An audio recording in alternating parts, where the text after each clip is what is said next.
COMELEC Chairman George Erwin Garcia nangu sa Voters Awareness Campaign ilabi na sa paggamit sa automated counting machine diin gitarget nila ang mga tinun-an sa usa ka state university sa dakbayan sa Sugbo. Anang report ni Alan Domingo. Alang sa mga tinun-an sa Cebu Normal University, dako kaayo ug ikatabang sa sama kanila nga mabag-o pa sa paggamit sa ilahang katungod sa maabot nga eleksyon. Mapasayon na lang matod pa kanila ang paggamit sa proseso sa teknolohiya lakip na sa automated counting machine. Gihimugatan usab kini sa chairman sa Commission on Election, George Erwin Garcia, ang kamahinungdanon sa pagpanginlamod sa mga batanon sa gibansagan nilang super election.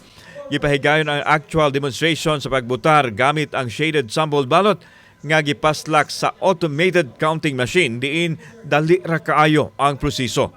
Convenient gani sir kay nang more siya easier than before and faster than before.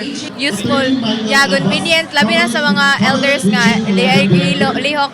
Ito po mas transparent sa ngayon. Mapagmamalaki natin, masasagot namin ang katanungan na bilang ba ang boto ko.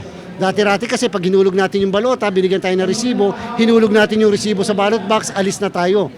Samtang gipaniguro sa COMELEC ang transparency ug ang kaligdong sumabot nga piniliay sa Mayo 2025. Gihimugatan sa Commission on Elections ang kamahinungdanon sa papel sa mga batanon sama sa mga estudyante sa pagsalmot sumabot nga 2025 election. Samtang matinunan usab matod nila dako kay nikitabang alang kanila sa pag-andam sa maabot nila nga kasinatian sa pag-abot sa piniliay. Kauban si Christopher Lumayag, ako si Alan Domingo. Balitang Bisdak.